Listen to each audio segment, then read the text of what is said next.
По крвавата акција на четите на соседите и неуспехот на мирштекските реформи во Македонија дојде и средбата на суверените на Англија и Русија во Ревел во 1908 година. Како излез од ситуацијата беше постигната согласност за давање автономија на оваа турска провинција. Тоа ги вознемири соседните држави бидејќи се одземаше можноста за поделба и разграбување на македонската земја. Но не помалку беше уплашена и младотурската организација, што планираше акција против султанското владење и воведување уставни реформи во Турција. Со Ревелската средба практично се надвисна опасноста од губење на целоста на турската држава, а и неизвестната судбина на Албанија. Затоа ресенскиот албанец Нијази Бег станува иницијатор на офицерскиот бунт на 3 јули 1908, за да се спречи македонската автономија и да се зачува целоста на Турција и Албанија во неа.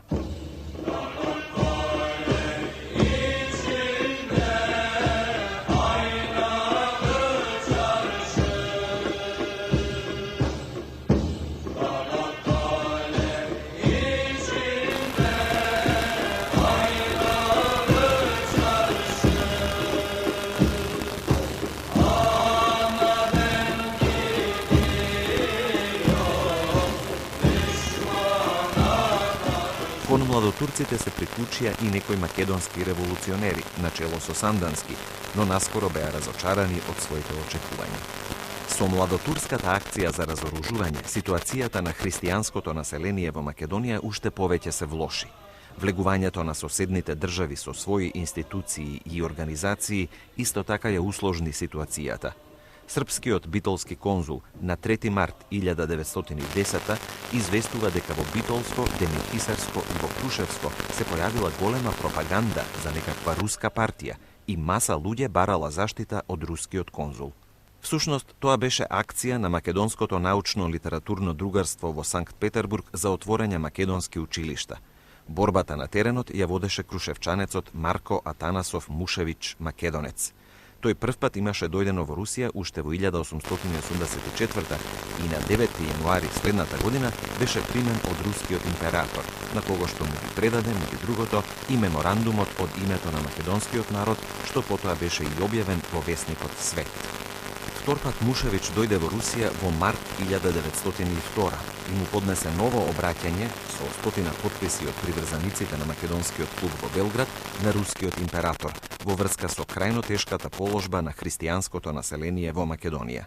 Од името на царот, Министерството за надворешни работи му одговорило дека Русија никогаш не престанала да се грижи за можното олеснување на судбината на македонското население.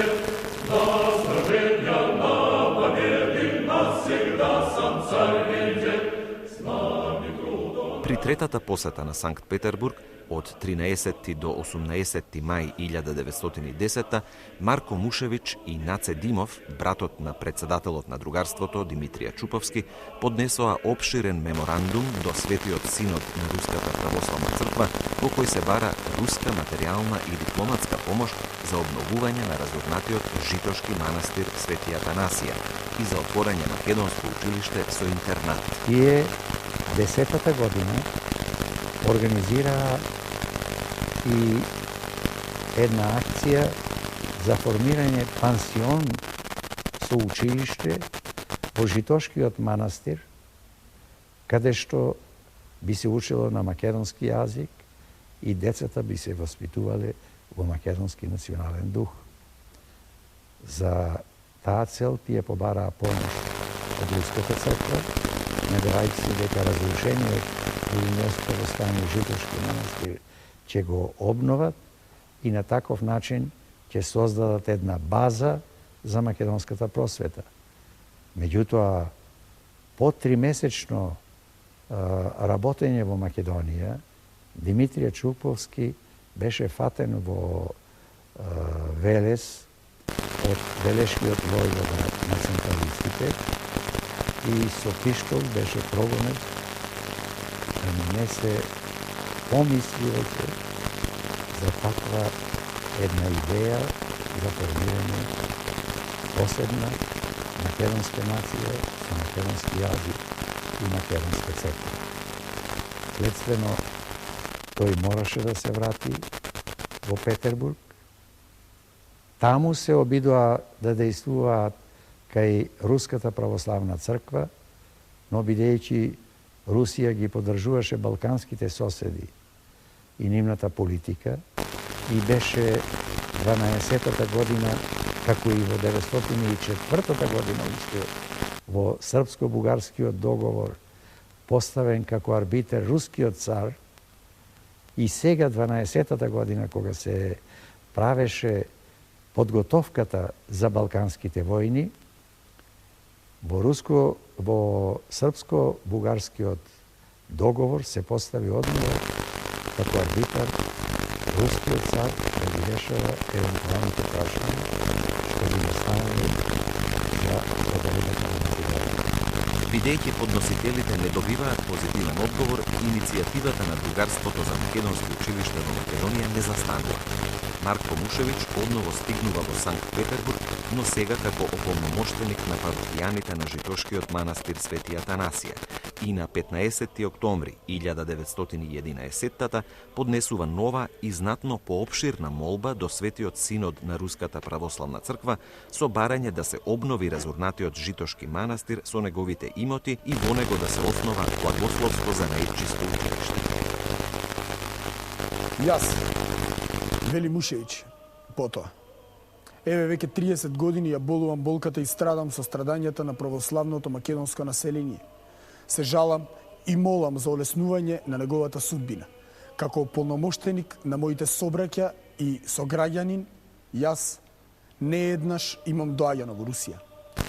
Во последно време, целото мое внимание и вниманието на моите сотактовци беше подолтано од прашањето за обновување на разурнатото светилиште во родниот крај. Околниот народ беше готов на секакви можни жртви за негово обновување. Јас, од своја страна, бев готов да се пострижам за монах, со надеж дека при моето познавање на условите на местниот живот и знаењето на местните јазици и наречја, турскиот, грчкиот, романскиот, албанскиот, словено-македонскиот, а исто така и рускиот, српскиот и бугарскиот, во тоа звање ќе можам да бидам од поголема полза за мојот унесретен народ. Но за реализација на нашите предлози, нашата добра волја, нашите усилби се покажаа дека се малку. Беа потребни пари кои разореното и унесреќено население ги немаше и ги нема. Мушевич дошол заедно со светогорскиот фотограф Иван Јановски во јуни 1911 во Русија и ги донел бараните снимки од разурнатиот манастир и полномошното од населението за обновување на манастирот. Марко го моли Светиот Синод да го земе под свое покровителство обновувањето на Житошкиот манастир, кој што ќе може од сопствени средства не само да го издржува монашкото братство, туку и да му послужи и на делото на народната просвета во христијанскиот православен дух. За таа цел моли да се отвори при манастирот во прво време црковно-парохиско училиште со занаетчиски одделенија. Во училиштето особено внимание ќе се обрне на црковно-словенскиот и на рускиот јазик, за да можат питомците на училиштето потоа да послужат на Светата црква како четци и певци и да бидат спроводници во живот на идеите за словенско братство и обединување врз почвата на светото православие. Марко Мушевич наведува дека за таа цел веќе обезбедил и квалификуван кадар, што е готов да се зафати со оваа задача, па затоа ја моли Руската православна црква за помош. Но руските надлежни власти не побрзале да го разгледаат барањето. Дури и по првата Балканска војна, во изменети историски околности, на 11 март 1913 Светиот Синод го поставил на дневен ред предлогот на Мушевич и решил да се остави без последици. Нека ми биде милоста твоја века,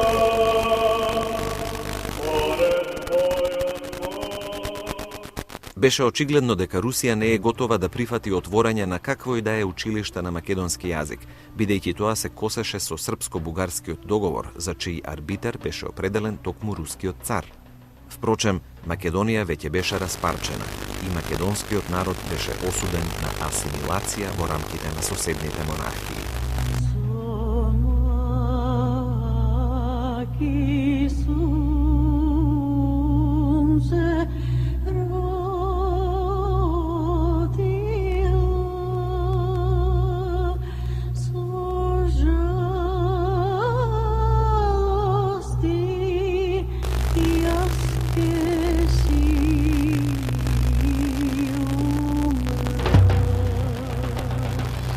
Во исто време, во Скопската епархија се покренува и прашањето за враќање на изгонетиот екзархиски владика Теодосија. На 12 јуни 1910 бугарскиот екзарх бара да му се откаже кандидатурата. И екзархискиот намесник во Скопје, архимандритот Неофит, го известува екзархот дека има иницијатива од некои еснавски средини што се под влијание на господин учител Петар Попарсов, кој што си внушил во главата дека е водач на народот и постојано зборувал против екзархијата и незиното началство и ги поттикнува еснафите да ја поддржат кандидатурата на митрополит Теодосија, бидејќи тој своевремено пострадал бранејќи ги интересите на македонците. Во тоа време во Софија се одржуваше Сесловенски конгрес, на кој што учествуваше и Мисирков, решен по секоја цена да се врати во Македонија. Во писмото Неофит го информира екзархот и за уште една значајна акција. Од некои членови на Советот разбрав дека Крсте Петков, оној што своевремено тргна со Мисирковштината, од некој свој роднина што живее овде во Скопје побарал да го поврзе со учителот Петар Попарсов во врска со собирање песни за крали Марко во Скопската околија, а господинот Попарсов бил љубезен веднаш да се согласи. Ова ви го пишува Ваше блаженство како едно оправдано сомневање дека овде оживуваат расколничките сили. Тој господин, Крсте Мисирков, на својот роднина му искажал во писмо желба да се врати во Македонија, поточно да дојде во Скопје штом ќе се ослободи Македонија. Сакал човекот да биде професор на Скопскиот универзитет. Ако е тоа вистина, а нема зошто да ме лажат, тогаш самите заклучете каква опасност предстои на бугарштината во овие историски времиња. Замислете си да се здружат заедно мисирковштината на господинот Крсте, сепаратизмот на неговото високопресвещенство, Теодосија и автономштината на господинот Петар Попарсов. На 11 јули 1910 архимандрит Неофит одново му пишува на екзархот. Предлогот на Петар Попарсов за отварање државна висока педагошка школа во Скопје, собраните без многу размислување го прифатиле со аплауз.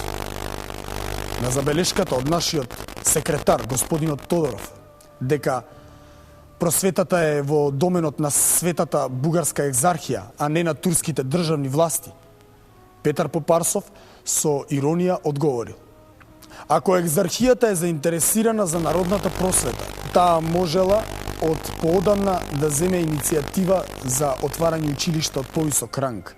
Штом тоа не го сторила, народот ќе се обрати до државата.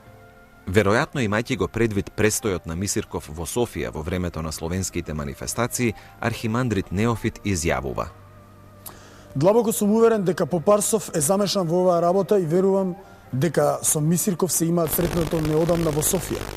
Затоа и заклучокот на Неофит е луциден и точен. Од ова што го изнесов, ваше блаженство, заклучувам дека станува збор за еден комплот насочен против бугарштината во Македонија. Не случајно за митрополит се предлага неговото превосвештенство, Теодосија, за професор познатиот автор на памфлетот за македонските работи, а за политички водач авторот на антиекзархискиот памфлет, Стамболовштината во Македонија и нејзините представници, Петар Попарсов. Соединувањето на овој триаголник во Скопје би имало огромна штета за бугарштината во Македонија, ако не и трагедија. Бугарската екзархија административно му ја одби кандидатурата на Теодосија и со помош на поткупливата турска власт го оневозможи реализирањето на народните желби и потреби. Но обидот за отворање универзитет во Скопје го покажа патот што предстоеше. По Солун и Битола, веќе Скопје почнуваше да се отцртува како културно-национален и политички центар.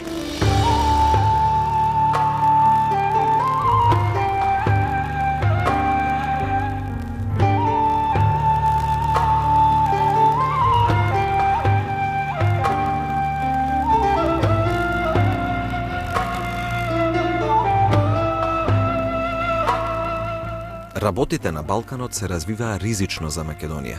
Соседните држави се договараа за војна со Турција и за поделба на Европска Турција. Тоа не остана тајна за македонската колонија во Петроград.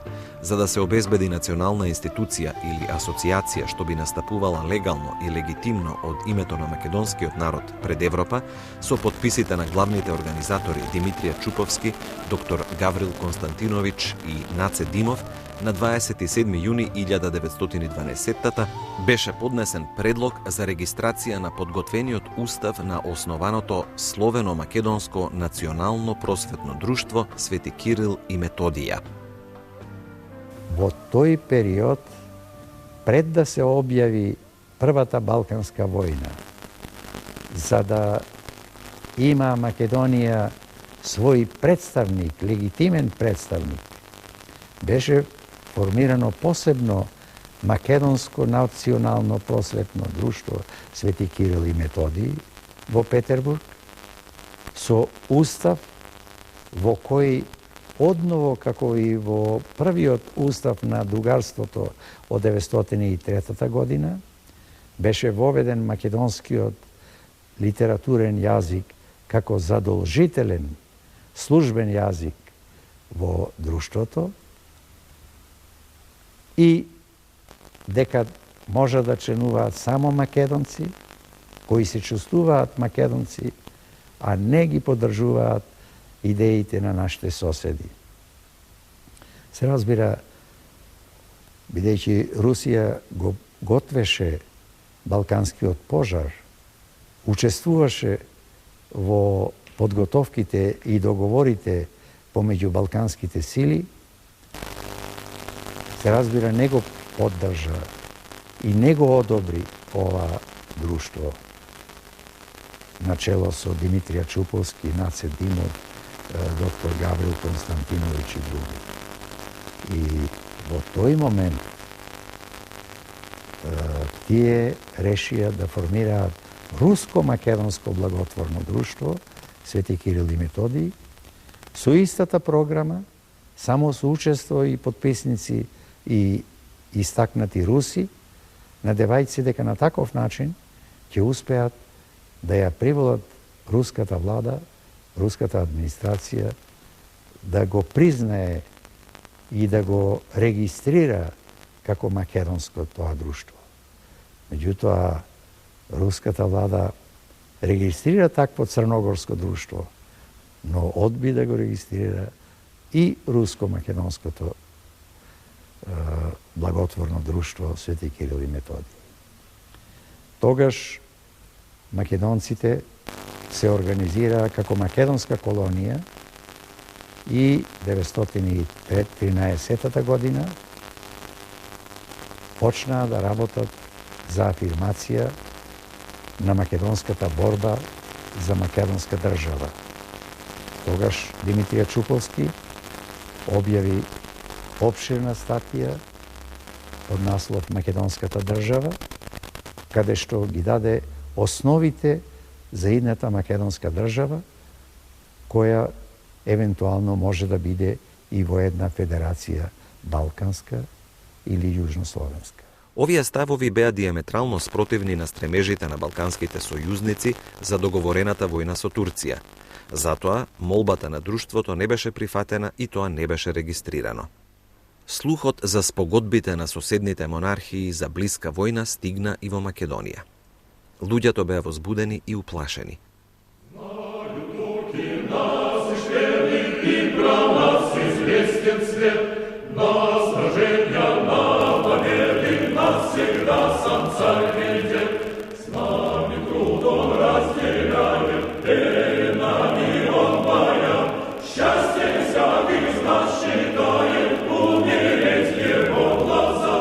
Македонскиот сепаратистички кружок во Битола на 15 август 1912 непосредно пред објавувањето на војната испрати вонредно значаен акт до другарството и до Русија. Документот интегрално е објавен во петербуршкиот неделник Гражданин на 16 септември 1912 Програмскиот документ го одразува македонското национално гледиште во судбоносниот момент. Во него, меѓу другото, се укажува: 500 години словено-македонците живеат под турската власт, но никогаш гонењата и систематското истребување на овој несреќен и трудолюбив народ не доаѓале до такви чудовишни размери како во денешно време. По ослободувањето на Бугарија со руска крв и со руски пари, мнозина македонци почнаа да учат по бугарски. И за кусо време се образува силен, интелигентен пролетаријат. Тие почнаа да мислат и размислуваат по бугарски и безпрекорно да ги исполнуваат сите барања на бугарската влада и на екзархијата. Да бидат учители и свештеници во Македонија. Да му објавуваат на целиот свет дека во Македонија живеат само бугари. Тие беа првите ластовички на бугаризмот. Тие се јавуваат и први виновници за раздробувањето на словенското население. Овие пионери на бугаризмот отправин работеа по мирен пат, преку училишта и цркви. Но кога Бугарија стана горе-долу самостојна држава, сликата на мирната пропаганда веднаш се измени. Бугарските агенти од македонците и од бугарите почнаа да се однесуваат во Македонија како кај себе, во Бугарија. Таму каде што подкупот на турските чиновници не помагаше, тие насилно со оган и меч го натераа словенското население да чита по бугарски и да се викаат бугари. За оваа цел во Софија беше образован Македонски комитет, поточно бугарски, што со бугарски пари, со дозвола од бугарската власт, ја исполнуваше смртната казна над оние македонци што не сакаа да читаат на за нив неразбирливиот бугарски јазик и не сакаат да се нарекуваат бугари. Србија, наоѓајќи се под пресата на економскиот гнет од Австро-Унгарија, по силата на законот за самоодржување, излез на морето, Солун, исто така почна да проповеда србизам во Македонија. Во Прилепско, Велешко и дури и во Битолскиот вилает многу бугарски училишта и цркви преминаа на српската страна. Грците уште одамна не дремеа и действуваа пред турските власти по сите правила на византиска злоба и лукавост. И така, во Македонија вештачки се создадува покрај грчката пропаганда уште две, бугарската и српската. Во последно време, во Македонија, доби право на граѓанство и романската пропаганда. До појавувањето на бугарската и српската пропаганда, словено-македонците секогаш велеа дека тие се словени и никогаш не се наречуваа бугари, срби или грци. Учеа тие по грчки и по словенски, но се зборуваа на чист словено-македонски јазик. Според истиот вестник Гражданин, непосредно пред избунувањето на Балканскиот воен пожар на еден словенофилски ручек во руската престолнина, македонците Чуповски, Димов, Константинович и други со жолч и ужас им укажуваат на екзалтираните словенофили. Положбата е критична. Во Македонија мириса на смрт. Единствениот спас на нашето дело, рекле тие, на нашата независност, а со тоа и спасот на Европа од војна, тоа е замешувањето на Русија, но не во вид на поддршка на Словенскиот сојуз против Турција, ами морална поддршка на Македонија. Брз и решителен притисок врз Турција за неодложно спроведување реформи во Македонија. Самата победа над Словенскиот сојуз, ако се реализира, апсолутно е непожелна од словенско гледиште, зашто тоа ќе биде парастост над потомците на Кирил и Методи. Ќе ја разделат Македонија на 3 дела. Ќе биде привремен триумф над нејзиното тело, но никој нема да биде задоволен. Ќе се наложи да војуваат со соделачите и нема да има бел ден за словените. Ако Русија му укаже поддршка на Словенскиот сојуз, кое што малку е веројатно, тогаш резултатите без друго ќе бидат европска војна и поделба на Македонија. И токму така и се случи. Балканските монархии со посредство на Русија не сакаа ни да го слушнат автентичниот глас на Македонија и ја започнаа освојувачката војна. Истакнатите дејци од другарството веднаш се најдоа на Балканот за да бидат на местото при решавањето на судбината на татковината. Крсте Мисирков, под вид на руски воен дописник, отиде во Јужна Македонија. Димитрија Чуповски преку Софија и Скопје стигна во Велес, а доктор Гаврил Константиновиќ, како доброволец преку Црвениот крст, се најде во воената болница на Цетиње. Но пред победничкиот триумф на новите завојувачи, тие мораа да си ја спасуваат главата со бегство назад во Русија. Сепак, Димитрија Чуповски ја постигна основната цел. По консултациите со македонската емиграција во Софија, на 4 декември веќе е во Скопје. Тука се среќава со важни окупациони и други фактори и со дипломатски представници на европските конзулати и со дозвола од српските воени власти оди во Велес. Тука го пречекува Петар Попарсов со повиканите представници од разни краишта на веќе окупирана Македонија. Вечерта на Свети Аранѓел и 1912-тата во домот на семејството на Анѓел Коробар, под вид на празнување именден на домаќинот, се одржува историската општо македонска конференција.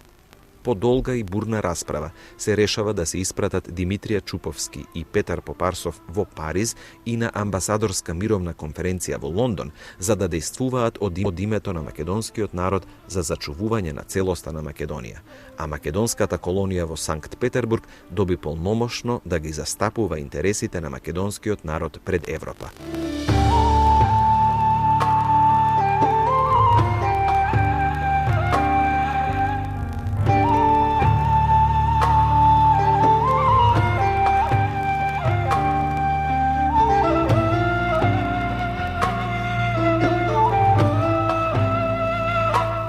Ризо Ризов е испратен да оди во Солун и Битола заради консултации со другите истакнати македонски дејци.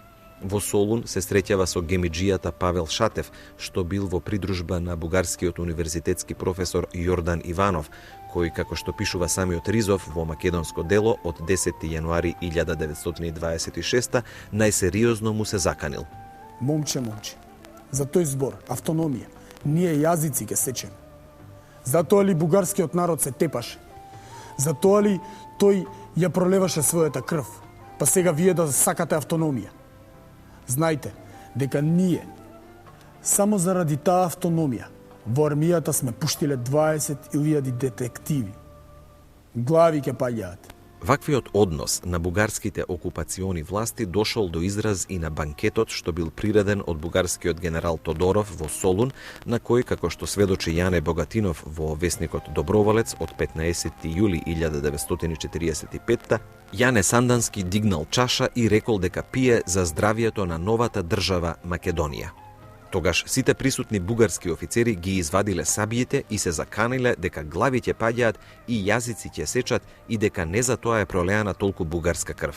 Тоа на свој начин го потврдува и рускиот политичар и државник Петар Милјуков, кој токму тогаш беше стигнал во Солун во рамките на една меѓународна комисија и дознал за првите писмени протести предадени во Солун до бугарскиот цар и престолонаследникот Борис со барање за единствена автономна Македонија.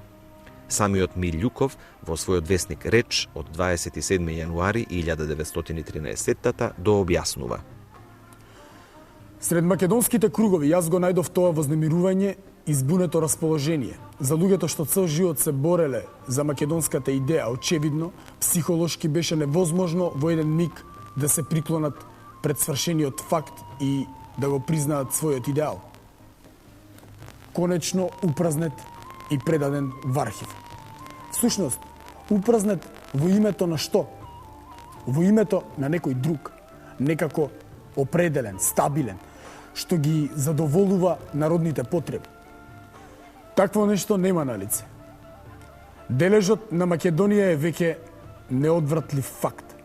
Затоа и Димитрија Чуповски по Општомакедонската конференција веднаш го напушти Велес и на 10 декември 1912 се збогува со својата татковина.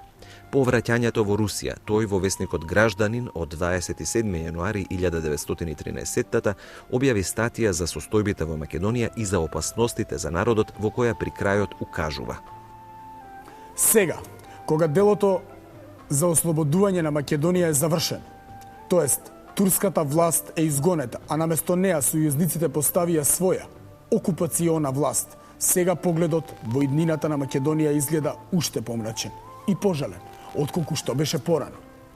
Од односот на окупационата власт према македонското население јасно се гледа дека своето последно робство Македонија го заменила со уште полошо. Не само политичко, туку и духовно. Притоа тројно. Во областите на Македонија, што ги зазедоа сојузниците, положбата стана неподносливо тешка. Уште мирот со Турција не е склучен, а окупационите власти со драконски мерки се борат да добијат од населението изневера на својата националност, своето име и своите завети во името на кој овој народ се бореше за слобода. Чуповски ги видел и односите меѓу самите сојузници во Македонија, па статијата ја завршува со јасно согледување и на блиската Втора Балканска војна. Не стојат подобро работите ни помеѓу сојузните окупациони власти. Од меѓуседната војна, сојузниците ги задржува единствено само склучувањето на мир со Турција. Па затоа, за да се избегнат тие жални последици што може да ги опозорат најдобрите побуди на учесниците во војната, балканските сојузници нека дадат на Македонија право на самоопределување и предупредувајќи ги со тоа на тамошното заемно соперништво нека создадат единствено здрави основи за продолжително постоење на сојузот. Внатрешните меѓусебни раздори за балканските држави се поопасни од сплетките на нивните многубројни надворешни непријатели. Робството под родниот брат за Македонија ќе биде исто толку тешко колку и робството под инородецот и иноверецот. На 1 март 1913 ополномоштениците од македонската колонија од името на македонскиот народ го објавија првиот свој официјален акт, Меморандум за независност на Македонија, на руски и на француски јазик, што беше пренесен во целост или во делови во централниот руски печат, за да се види вистинскиот глас на македонците во моментот на раскинувањето на нивната татковина, ќе наведеме дел од овој документ во кој македонците изјавуваат. Македонската колонија во Санкт Петербург, исполнувајќи ја својата света должност пред својата татковина и свесно исповедувајќи ја девизата Македонија за македонците, протестира и не може да остане рамнодушна кога сојузните балкански држави, Бугарија, Србија и Грција, нашите браќа по крв и по вера, се готват да ја распарчат нашата татковина, која што стои со нив на исто културно ниво, која што и по бројот на населението, 3,5 милиони жители, е поголема од Србија и од Грција, поодделно. Не може да гледа без болка на таа траумна процесија, на закопот на својата несреќна татковина Македонија, на закопот и уништувањето на политичкиот и духовниот живот на целата нација, на закопот на татковината на светите Кирил и Методи. Подележот на братска Полска, поделбата на Македонија и тоа од нашите словенски браќа е нечовечки акт во историјата на народите, грубо насилство врз правата на човекот, позор и срам за целото словенство. Турското робство е заменето со христијанско робство, но не е далечен оној судбоносниот час. Тој веќе се наближува кога македонците отворено ќе му кажат на целиот свет: поарно е да умреме во борба за својата слобода, отколку пак да се живее во срамно робство. На 28 март рускиот печат веќе најави дека Димитрија Павле Чуповски составил нова полна карта на Македонија, што деновиве ќе излезе од печат. Со такви концепции Димитрија Чуповски во март 13-та година, пред подпишувањето на договорите во Лондон, го испрати и својот голем адут, отпечатената карта на Македонија на македонски јазик во Петербург, изработена од него со стручњаци, во која прв пат Македонија во целина беше омеѓена и представена пред светската јавност.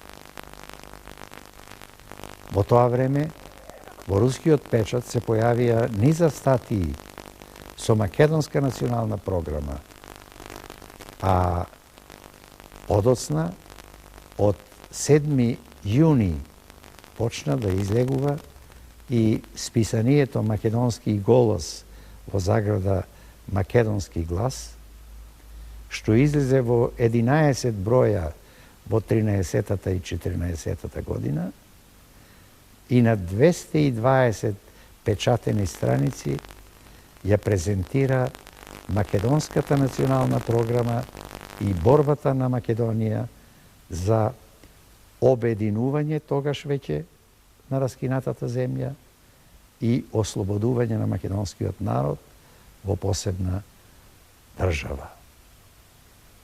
Македонски голос стана најзначајната трибина, национална трибина на македонскиот народ се до ослободувањето.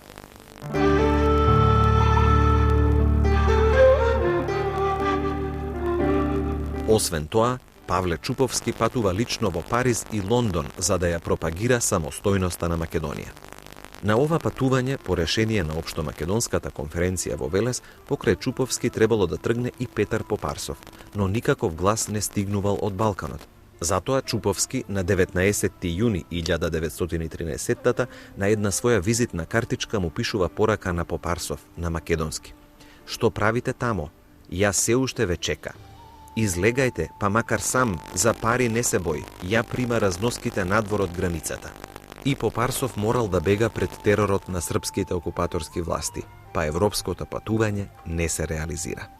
На 14 јуни 1913 Димитрија Чуповски во едно протестно писмо до скопскиот митрополит Неофит меѓу другото пишува: Зошто ги нема местните представници, изразителите на вистинските желби на македонците пред европските држави и пред Русија? Та нели сега е најудобниот и последен момент кога гласот на македонците може да биде чуен? Каде се сега оние народолюбци? Она внатрешна организација чија што девиза секогаш беше Македонија за македонците? Зошто не настапуваат со протести против поранешните сојузници, а сега непријатели на македонската независност? Или можеби тие се уште веруваат во моќта и несебичноста на Бугарија? Па нели таа прва посегна врз целоста на Македонија, давајќи им на нејзините вечни сојузници дел од живиот македонски организам? Не е ли време веќе сега да си ги отворат очите и да настапат во нејзина одбрана? За жал, гласот на Чуповски и на македонските патриоти немаше кој да го чуе. Нашата револуционерна организација под раководство на Александров и Протогеров се бореше на Одринскиот фронт за интересите на голема Бугарија. Поделбата на Македонија стана свршен историски факт. Настапуваше нова ера во борбата за национална слобода и држава.